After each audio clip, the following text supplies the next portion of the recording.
Saudações, leitores e seguidores do Boletim da Liberdade. Eu sou Lucas Berlanza e nós estamos aqui para mais uma entrevista oferecendo a você a oportunidade de travar contato com a personalidade e as propostas dos nossos homens públicos que pretendem levar a vida política às ideias liberais. Antes de começar a nossa entrevista, eu queria lembrar a você que esse momento que nós temos aqui, essa oportunidade de entrevistar essas personalidades só é possível graças ao apoio generoso, ao auxílio generoso dos assinantes do Boletim da Liberdade. Essa oportunidade nós oferecemos a você um jornalismo com conteúdo liberal. Então, se você acha que essas oportunidades valem a pena, que essa iniciativa deve continuar, nós convidamos você a acessar o nosso site, a nos acompanhar e a se tornar nosso assinante. Nosso entrevistado de hoje é o candidato do Partido Novo aprovado no processo seletivo para disputar a Prefeitura de São Paulo. Ele que é empresário e gestor público, Felipe Sabará. Felipe, obrigado por aceitar o nosso convite, a sua saudação inicial ao nosso público. Bom, prazer estar aqui com vocês, em especial falando sobre liberalismo. Assisto, sou assinante e também apoiador, admirador do trabalho de vocês. Então, é um prazer estar aqui com vocês. Felipe, a gente vai começar falando do próprio processo seletivo do Partido Novo, da sua vinculação à legenda. Você foi anunciado em novembro, não é isso? 15 de novembro. 15 de novembro, no dia da proclamação da República, como tendo sido aprovado pelo partido para disputar a Prefeitura de São Paulo. Eu queria saber sobre isso, como foi a sua decisão pessoal de se inscrever nesse processo seletivo, passar por essas etapas todas que o Partido Novo determina que o candidato atravesse. Por que você optou por disputar logo a prefeitura, na sua primeira disputa eleitoral? E como foi esse processo como um todo? Bom, eu tenho uma experiência prévia a essa candidatura na prefeitura, na própria prefeitura, como secretário municipal de assistência e desenvolvimento social. Fui secretário de 2017 ao final de 2018. Foram quase 2 anos como secretário municipal em São Paulo. Então isso me trouxe uma experiência que, ao meu ver, me traz a possibilidade de ser um bom pré-candidato e possivelmente um bom prefeito de São Paulo, além da experiência que eu tive também no governo do estado, como secretário estadual e presidente do Fundo Social de todo o estado de São Paulo. Foi uma atuação no estado com 645 municípios, que é o número de municípios que nós temos no estado de São Paulo. Então, isso me motivou a justamente entrar para esse processo seletivo, que não foi fácil, mas foi, acima de tudo, um processo que ensinou muito, além de ter sido um processo bastante rigoroso, que mexeu com todos os postulantes ali, mentalmente, emocionalmente, e também pessoalmente, porque você entende o quanto você vai ter que abrir mão da sua vida pessoal para um desafio como esse, ainda mais numa cidade como São Paulo, que é a maior cidade da América do Sul, a terceira maior capital do mundo. Bom, na prática, como bom entrevistado faz, você já adiantou a próxima etapa da entrevista, já listando aí a sua atividade na administração pública dentro do governo João Dória, como secretário municipal de assistência, depois como presidente do Fundo Social. Mas ainda para detalhar um pouco mais essa experiência, era bom que você dividisse aí com o nosso público como é que você chegou a esses postos, como é que foi a sua experiência neles, o que você fez efetivamente nessas duas atribuições e o que você aprendeu como gestor público no exercício desses cargos. Bom, eu comecei minha carreira no setor público pelo privado, que eu entendo que dentro do modelo liberal a gente prefere que as pessoas sejam protagonistas, que os cidadãos sejam protagonistas. E eu tive uma vivência na prática em relação a isso. Eu comecei a cuidar de pessoas em situação de vulnerabilidade, em especial pessoas em situação de rua, com 13 anos. Aos 13 anos de idade eu resolvi atuar com essa população sem o viés assistencialista, justamente promovendo a oportunidade de empregos para pessoas que estavam nas ruas e também em regiões chamadas de Cracolândia, as pessoas que estavam com dependência química.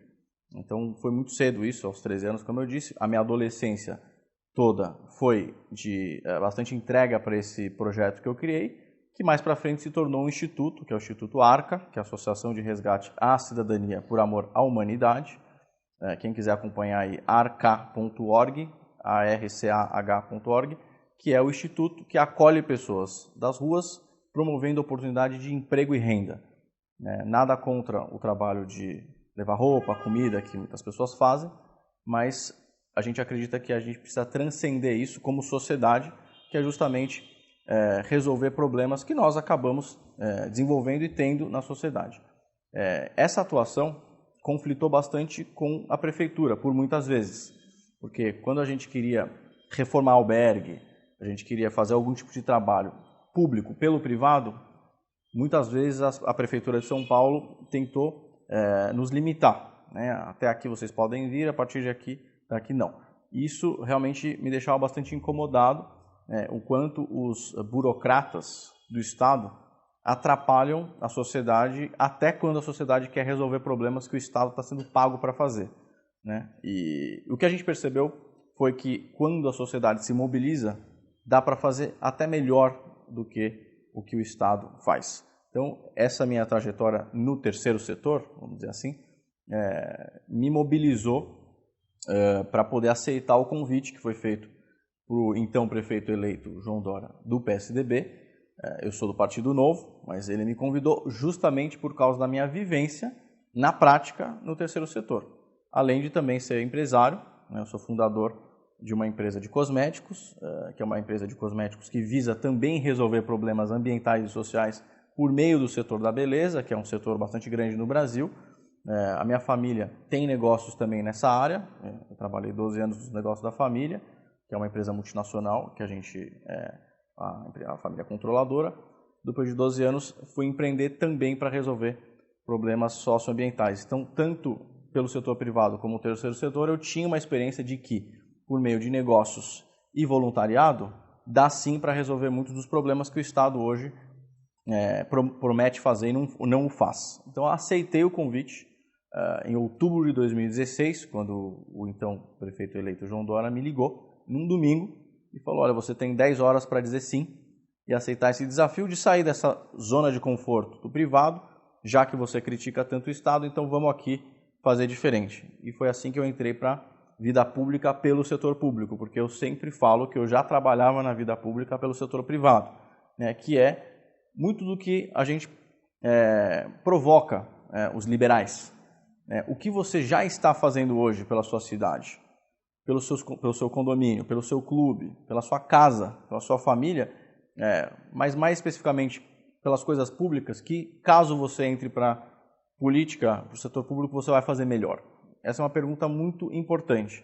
Tem muita gente que acha que só entrar para a política resolve os problemas públicos. Reclama muito dos políticos que estão aí, mas o que hoje você já faz que muda tanto a sua sociedade? Então, no meu caso, eu entendi que seria interessante eu migrar para o público para justamente consertar esses problemas que eu tanto criticava. Então, fiquei de janeiro de 2017, até outubro de 2018 como secretário municipal de assistência e desenvolvimento social no município de São Paulo, e criamos alguns programas bastante interessantes nesse viés liberal, com esse viés liberal, essa abordagem liberal. O principal foi o Trabalho Novo. O Trabalho Novo foi um programa de geração de empregos para pessoas que estavam nas ruas. A gente empregou essas pessoas em 191 empresas privadas. Nós convidamos as empresas a participarem desse processo e 85% das pessoas que foram empregadas continuam nos empregos. Então, empresas como o McDonald's, como a Riachuelo, como o Burger King, como o Coco Bambu, enfim, foram 191 empresas que participaram. A pergunta sempre era o que elas ganharam em troca? Teve algum benefício, algum subsídio, algum incentivo? Não. Elas ganharam uma diminuição no turnover, porque quando essas pessoas que estão em situação de rua têm uma oportunidade, elas agarram. Então foi uma prova de que o liberalismo, a proposta de você resolver problemas sociais por meios liberais, por meio da economia, ela funciona. Até aí que veio o meu slogan, a minha hashtag principal, que é liberal no social, que é levar esse olhar da economia e da oportunidade de renda para essa área que por tanto tempo foi sucateada pela esquerda, que se diz proprietária desse tema social, do ambiental também um pouco, Mas, na verdade, não. Esse sequestro dessa pauta pela esquerda, na verdade, não resolveu o problema da pobreza. Pelo contrário, aumentou a dependência das pessoas em programas sociais, em especial de programas sociais de transferência de renda. E esse programa do Trabalho Novo, por exemplo, demonstrou que dá sim para resolver o problema social por meio do emprego. Bom, Felipe, você já traçou um background da sua experiência no setor privado e também traçou uma relação entre essa experiência e a experiência que você já tem no setor público. Agora eu queria saber especificamente para o exercício da prefeitura, caso você seja eleito, em que essa experiência no setor privado se refletiria nas suas atividades como prefeito. Bom, essa é uma excelente pergunta. Além da minha experiência na prefeitura, tive a experiência como secretário estadual, né, e como presidente do Fundo Social do Estado de São Paulo. Nessa experiência do Fundo Social, nós criamos alguns programas que trabalham muito as prefeituras, em especial as regiões mais vulneráveis, ou seja, as regiões onde o Estado gasta mais, ou investe mais, deveria investir mais. Enfim, a gente tem muitas periferias no estado de São Paulo, muitas favelas, muitas comunidades carentes, e o principal programa que nós criamos no estado ali com a minha gestão foi a Praça da Cidadania. O que a Praça da Cidadania faz? Nós pegamos áreas baldias nas regiões mais vulneráveis, nas periferias, e nós criamos essas praças que têm a parte lúdica, ou seja, possuem quadra, campo, parquinho, academia, pista de Cooper, etc. Mas nós implementamos escolas de qualificação profissionalizantes no meio da periferia, bem no meio da comunidade carente, em containers. Esses containers, ou unidades móveis, com super qualidade, né? Com ar-condicionado, com bombeiro, com APCB, com painel solar, o cuidado do esgoto, nós criamos o biossaneamento lá, e nós mapeamos, então, nas periferias, quais eram os setores da economia que já existem, mesmo que pequenos, né, rodando. Quais são eles que nós identificamos? O setor de gastronomia, principalmente bares e restaurantes, não importa a condição da periferia ali, da comunidade carente, você vai achar bar, restaurante e padarias. Setor também de moda, então você tem espaços de pequenos reparos, costura, confecção.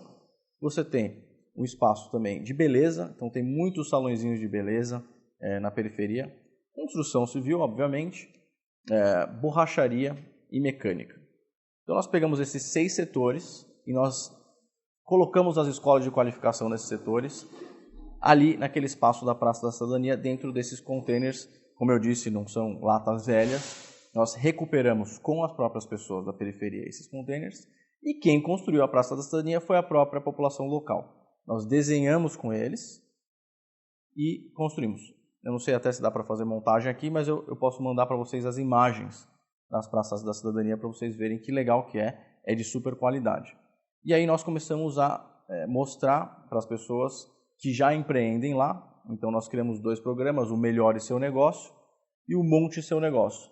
O Melhore Seu Negócio, nós fizemos um raio de 1 quilômetro da Praça da Cidadania e chamamos esses nano e microempreendedores nesses 6 setores para serem qualificados. E o último módulo, nós ensinamos educação financeira básica, empreendedorismo e fizemos um plano de negócio para a expansão desses nano e micronegócios. E ao final disso, microcrédito. Microcrédito do Banco do Povo e de bancos privados também e fintechs. O que aconteceu? Para a nossa surpresa, eu confesso que eu não fiquei tão surpreso porque a gente já tinha benchmarkings disso, né, outros projetos inspiradores, mas ali foi que a gente percebeu que empresas pequenas ali chegaram a triplicar o faturamento em menos de 6 meses. Por quê? Porque muitas dessas pessoas, se não a maioria, estão endividadas, porque receberam crédito dos antigos governos para consumo e não para aumentar o seu potencial de renda. Então, claro que a regra ali para distribuir o microcrédito é que o dinheiro seja aplicado no próprio negócio, não para comprar TV, para viajar de avião, comprar carro, o tênis, a chuteira do Neymar, a corrente do Daniel Alves, nada contra esses jogadores, mas que as pessoas acabam vendo isso na TV e acabam se endividando. Então, o que a gente viu?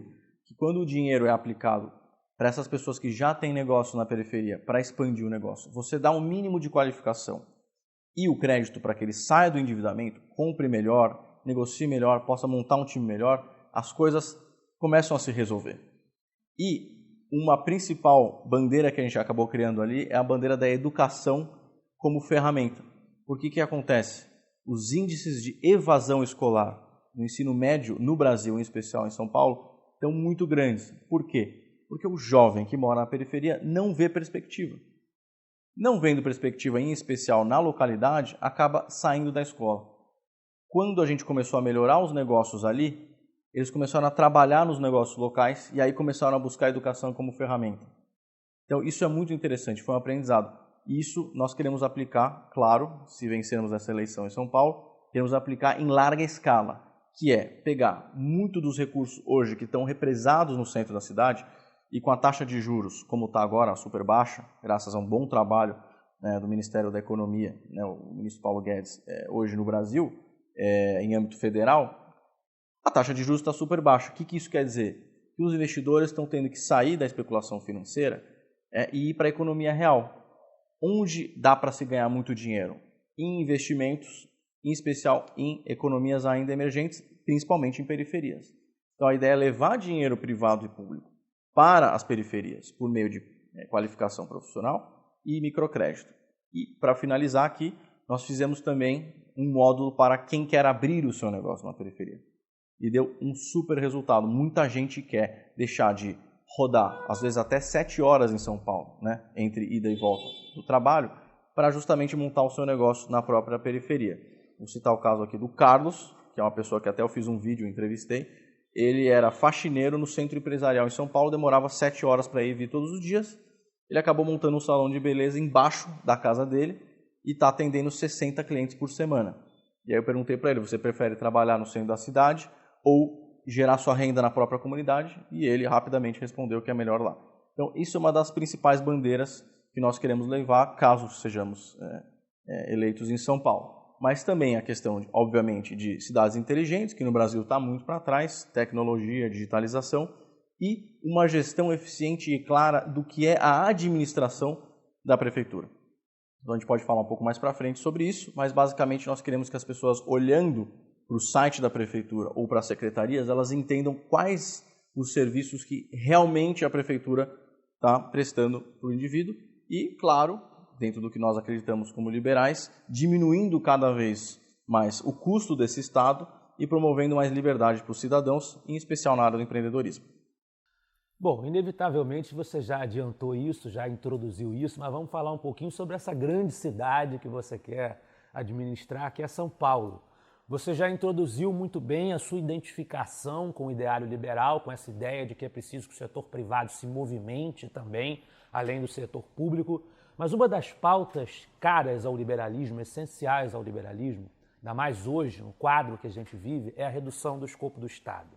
A gente tem uma política em São Paulo já implementada, embora ainda tímida, que é o programa Mais Creche, que abre uma possibilidade de crianças serem matriculadas em creches privadas, credenciadas e custeadas pelo poder público.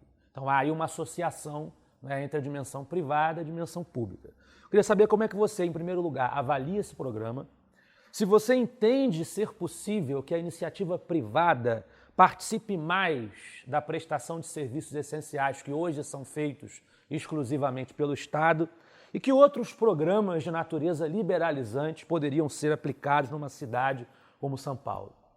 Bom, essa é uma principal premissa nossa, que é diminuir o tamanho do Estado, mas, de novo, para que o Estado diminua, alguém precisa assumir isso. Não existe vácuo na política e muito menos no setor público em sua atuação.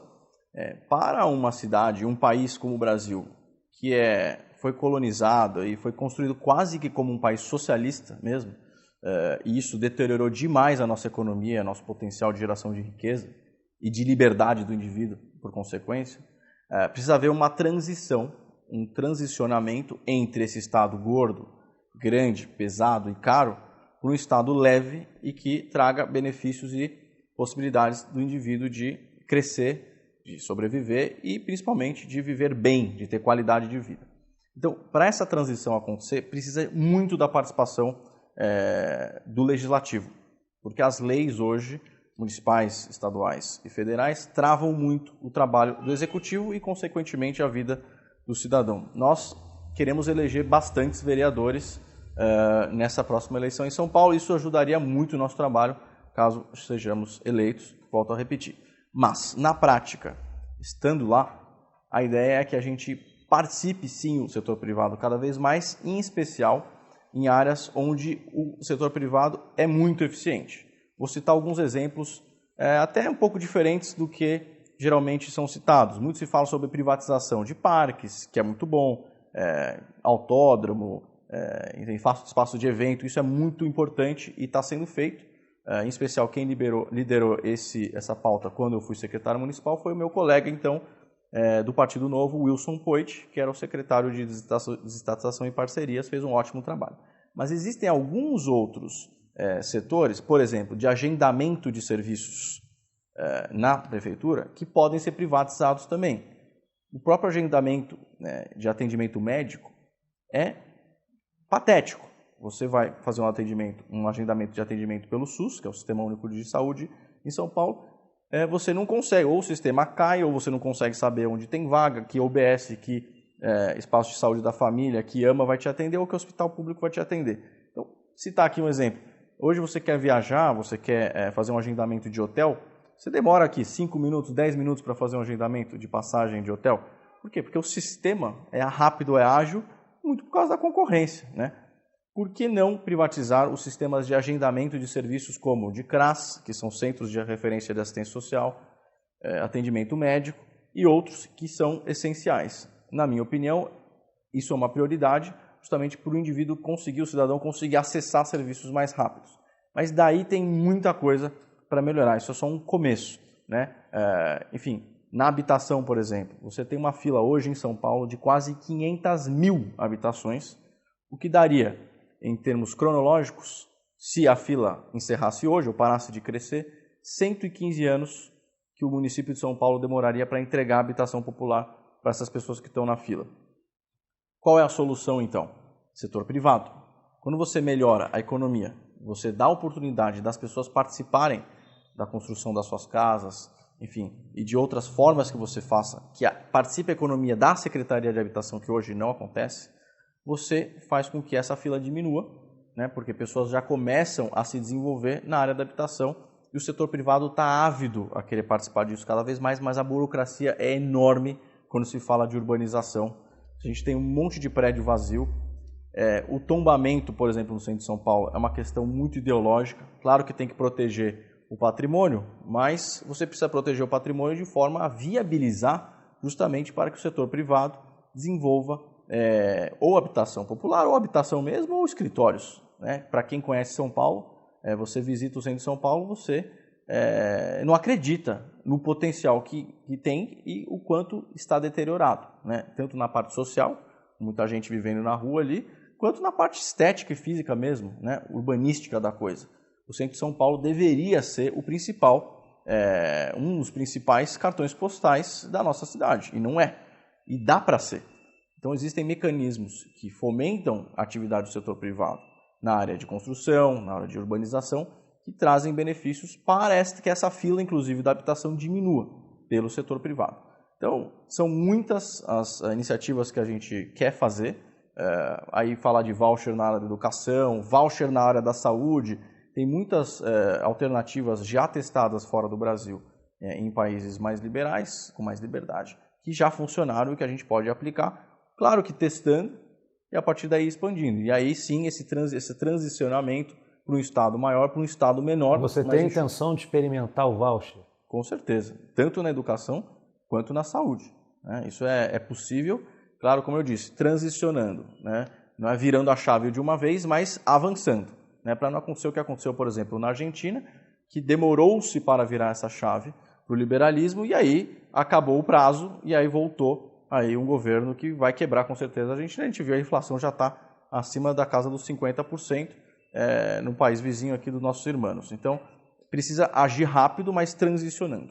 E na área da mobilidade urbana? Falou em São Paulo, logo se pensa nisso.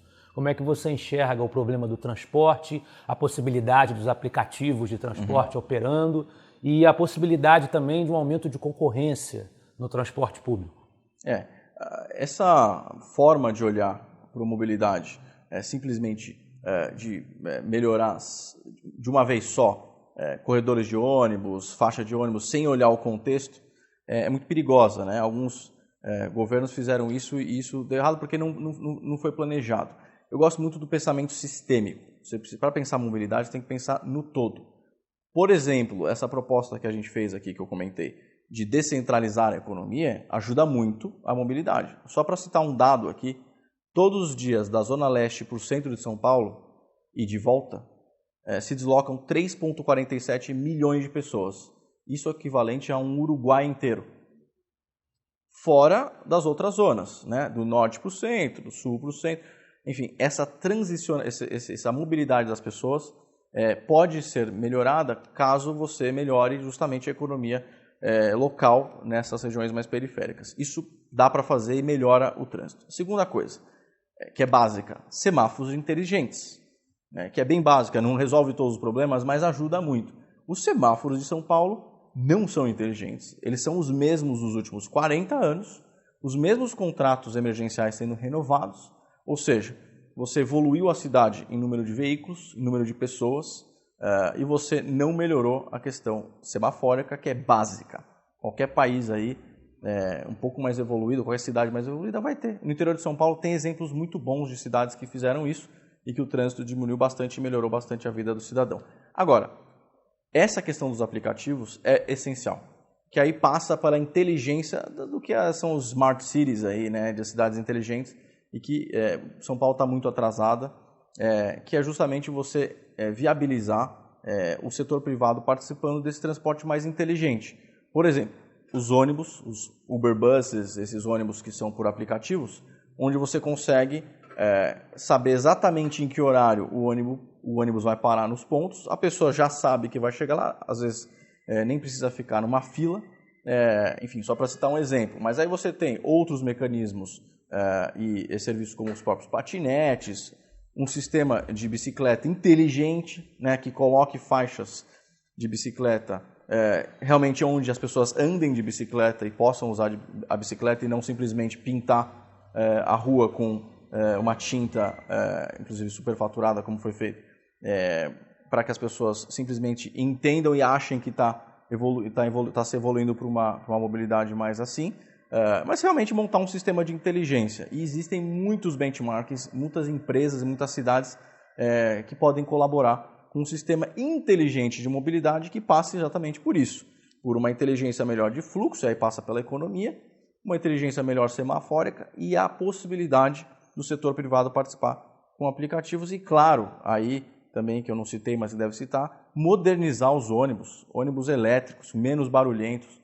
Eu tive a oportunidade de participar de uma capacitação em Washington, na Universidade Johns Hopkins, e a gente visitou, por exemplo, um dos bairros lá, onde eles tinham um problema de barulho e só por trocar por o transporte elétrico coletivo, o barulho desapareceu, porque faz muito menos barulho mesmo. Mas são detalhes que, junto de um conjunto de atividades, transformam a cidade cujo trânsito é caótico numa cidade com uma qualidade de vida melhor.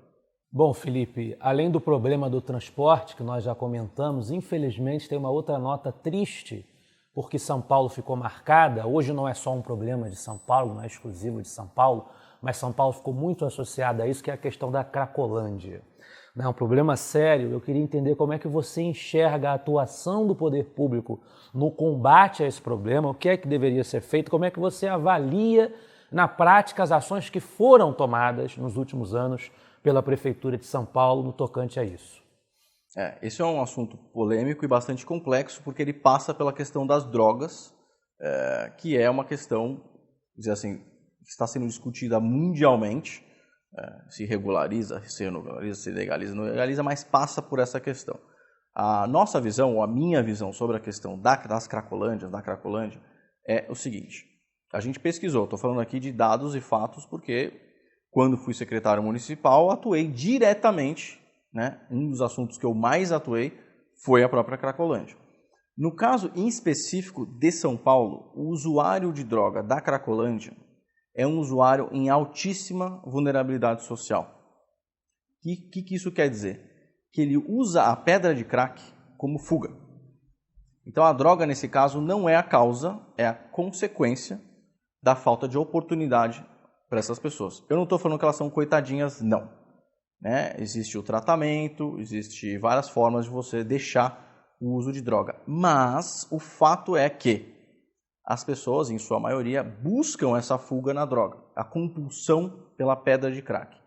O Brasil é o maior consumidor de crack do mundo e o segundo maior de cocaína.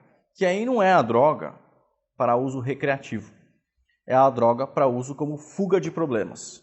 E aí o Estado foi muito omisso nos últimos anos, tanto na prevenção à chegada da droga, quanto também na geração de oportunidade para essas pessoas. Então, o que isso quer dizer? Quando a pessoa está em maior autonomia, né, que a gente chama o nome técnico, quando ela está em maior autonomia, ela usa menos crack. Por quê? Porque o crack é uma droga que tem um efeito rapidíssimo, no máximo 5 minutos, e 5 minutos já é extremo, 2 a 5 minutos de efeito, de prazer, e logo a pessoa já busca uma outra pedra. Então, a vida da pessoa fica de pedra em pedra. E ali na região da Santa Efigênia, que é na Luz, ali onde tem a principal cracolândia de São Paulo, existe um problema de descarte errado de resíduos. Então, essas pessoas consomem essas pedras e elas financiam essas pedras com o resíduo que é descartado de forma equivocada naquela região, né? Então, ali também precisa ser resolvida essa questão de que para que as pessoas descartem corretamente o resíduo, o lixo, e que isso não se torne moeda de troca com o tráfico, né? Principalmente ali ferro, cobre, uma série de metais que têm um valor para ser trocado por pedra de crack. Mas o que eu estou dizendo é que, nesse caso, a droga não é de uso recreativo, é fuga do problema emocional, do problema familiar e principalmente o problema econômico. Então precisa ser dada a oportunidade.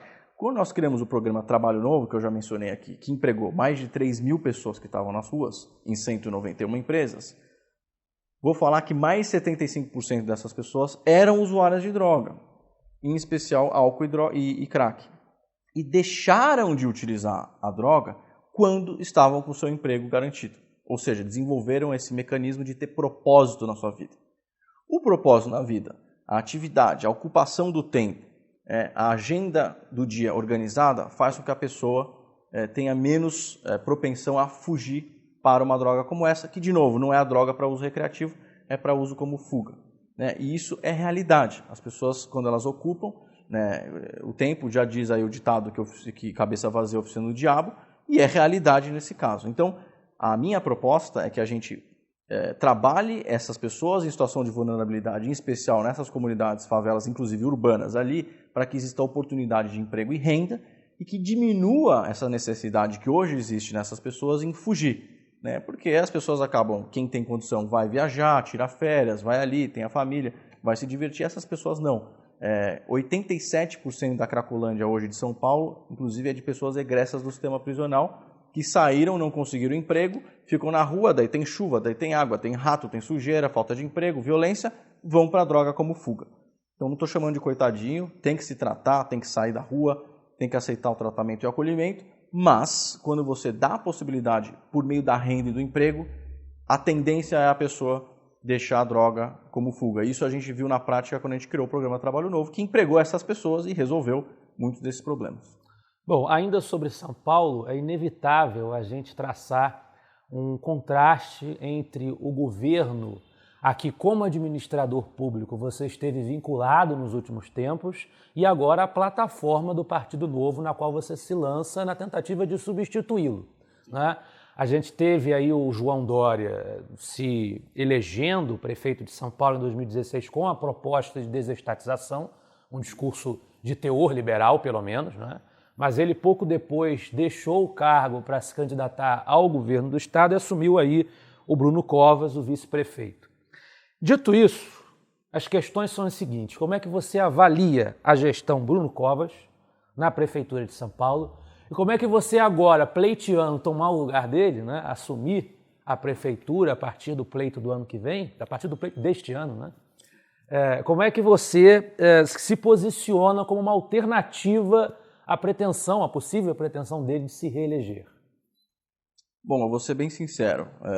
Quando o então eleito prefeito João Dória me chamou para a prefeitura, né, eu tive que tomar essa decisão de sair do setor privado, do terceiro setor, e ir para o setor público. Eu fiquei muito animado justamente porque o plano era 4 anos, nós tínhamos as metas. Felizmente, a nossa secretaria, a minha secretaria, nós batemos 128% das metas de 2020, que é ano que vem, esse ano, em 2018. Mas a gente poderia ter feito muito mais. Isso significa justamente isso, de que com qualidade, com trabalho, dedicação e principalmente eficiência em planejamento, você consegue atingir as metas e superá-las e criar novas metas. Então eu confesso que eu entrei para isso na prefeitura. Quando o João Dória saiu para se candidatar a governo, teve seus motivos lá, ele disse que imagina se o Márcio França tivesse ganhado, que é uma pessoa de esquerda, que realmente fez um péssimo trabalho no governo. Eu assumi a secretaria da esposa dele, da professora Lúcia França, um caos, aquele fundo social, então eu sei o quanto ele não é um bom gestor, o Márcio França. Então o João Dória justifica a sua saída para isso, que aí ele ganhou e tal.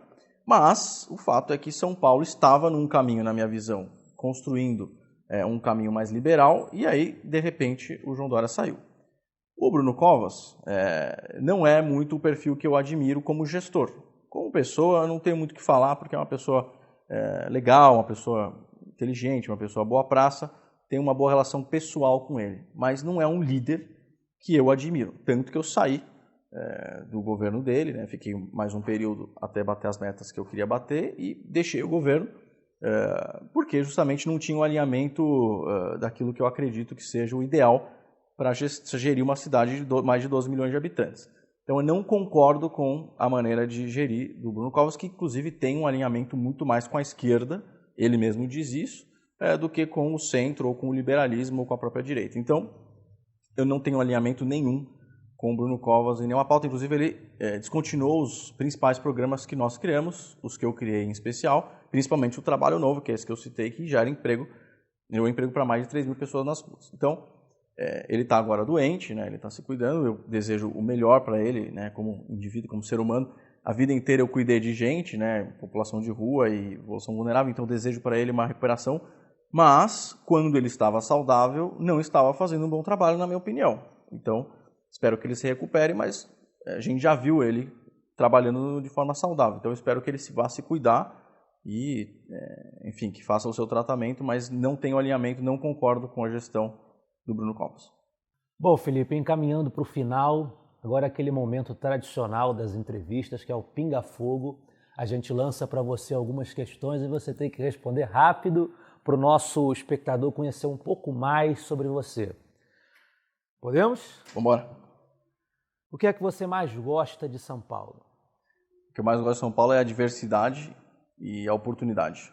Creio que São Paulo, historicamente, foi a cidade que mais deu oportunidade para as pessoas de diversos países e também de outras cidades do país, e continua sendo isso, e a diversidade, tanto na área da gastronomia, na área do esporte, na área do cinema, do teatro. São Paulo é uma cidade cosmopolita que traz essa pujança.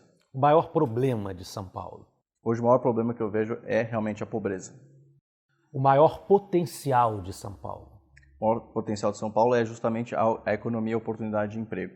E eu creio que isso resolve vários dos problemas. A gente fala muito de buraco na rua, de calçadas mal feitas, falta de poda de árvores e zeladoria.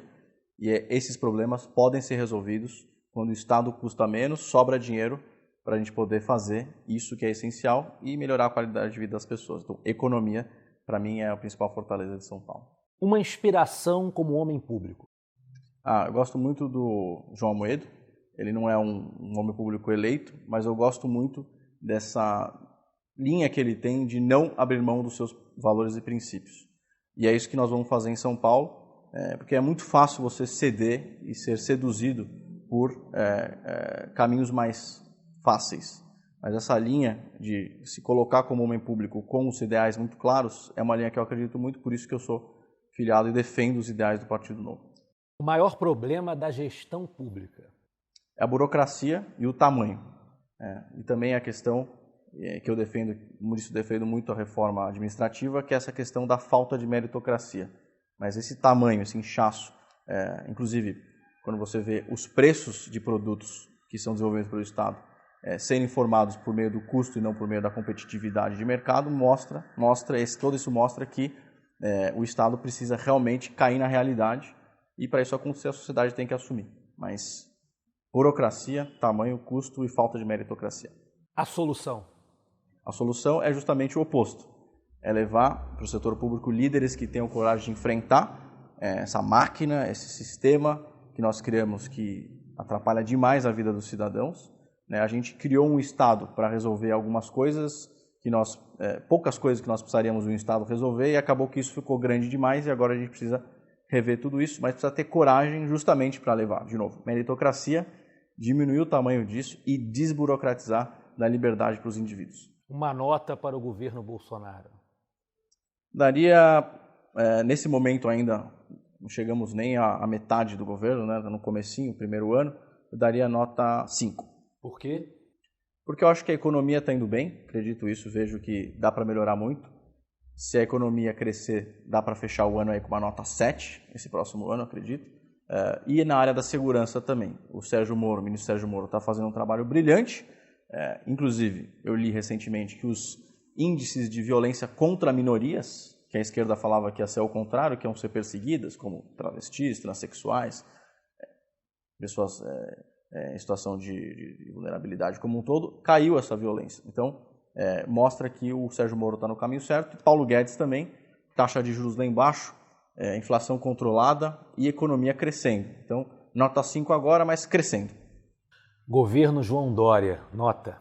O governo João Dória no estado de São Paulo atualmente está bom, né? Eu acredito que está indo bem, conseguiu aprovar várias medidas liberais, espero que continue nesse caminho. No Fundo Social, que é onde eu estive, os programas continuam indo bem, não foram descontinuados, está dando sequência, especial a Praça da Cidadania que eu citei aqui, então se você pedisse uma nota, também daria nota 5. Finalmente, a mesma coisa para o governo Bruno Covas. Bruno Covas eu não daria nota 2, não daria nota 1 porque tem muita coisa que estava sendo construída aqui e continuou, mas eu acredito que a descontinuidade de programas, em especial o programa de metas que foi inclusive mexido, foi trocado, faz com que eu coloque com nota 2, porque, enfim, precisa melhorar muito. De novo, espero que a saúde dele melhore, mas precisa de prefeito. Não dá para uma cidade com 12 milhões e meio de habitantes estar praticamente abandonada. Bom, Felipe, muito obrigado mais uma vez por ter aceito o nosso convite. Eu tenho certeza que foi uma entrevista esclarecedora para o público do Boletim da Liberdade. Então agora eu queria te ceder o espaço para você fazer as suas considerações finais e dizer para esse público que nos acompanha por que ele deveria prestar, especialmente o paulistano, né? Por que ele deveria prestar atenção na sua candidatura à Prefeitura de São Paulo. Bom, então eu queria mandar aí uma saudação muito especial para todos os assinantes, ouvintes, pessoas que estão assistindo. Dizer que a liberdade é o principal princípio que o ser humano tem que buscar. Então eu admiro muito o Boletim da Liberdade por causa disso. Vamos atrás da nossa liberdade, é para isso que a gente faz o nosso trabalho. A gente pode converter isso também em autonomia, então autonomia e liberdade. E prestar atenção no nosso trabalho, porque nós queremos de fato aplicar isso de maneira clara e prática, né? E seriedade, porque eu acredito que a política no Brasil virou uma bagunça, as pessoas vão para se aproveitar e não para criar para a sociedade. Então, sou uma pessoa séria, desde criança procuro resolver problemas da cidade, seja na área social, na área ambiental. Fui para o setor público muito cedo, aos 33 anos, fui o secretário mais novo das últimas gestões, com 33 anos, bati todas as metas no setor público na prefeitura como secretário municipal, depois para o governo do estado tive uma excelente atuação lá também, bem pontuada, e agora quero voltar para a prefeitura como prefeito, já sei como funciona uma prefeitura, não sou uma pessoa inexperiente, embora seja novo, tenho 36 anos, então prestar atenção no que a gente já fez e principalmente nas propostas que a gente está fazendo com um time excelente. Quem está por trás do nosso plano de governo e do que nós estamos construindo são as melhores cabeças com viés liberal e que querem justamente, de uma vez por todas, trazerem na prática essa política liberal e sem abrir mão dos valores e dos princípios, né? Que essa é a grande proposta do Partido Novo, por isso que sou filiado ao partido, que é isso, nós vamos trabalhar realmente fixados nos valores e princípios para que depois isso não... não, agora virou isso, virou aquilo. Não. O que a gente está promovendo, nós prometendo, nós vamos cumprir. E só para deixar aqui um esclarecimento final, o Partido Novo não permite que qualquer candidato deixe o seu mandato. Então, eu jamais sairia, abandonaria o mandato se eu for eleito como prefeito para buscar outro cargo. Jamais, porque é princípio, está no estatuto do partido e é princípio meu também, e é por isso que eu estou voltando para a prefeitura para concluir o que eu comecei.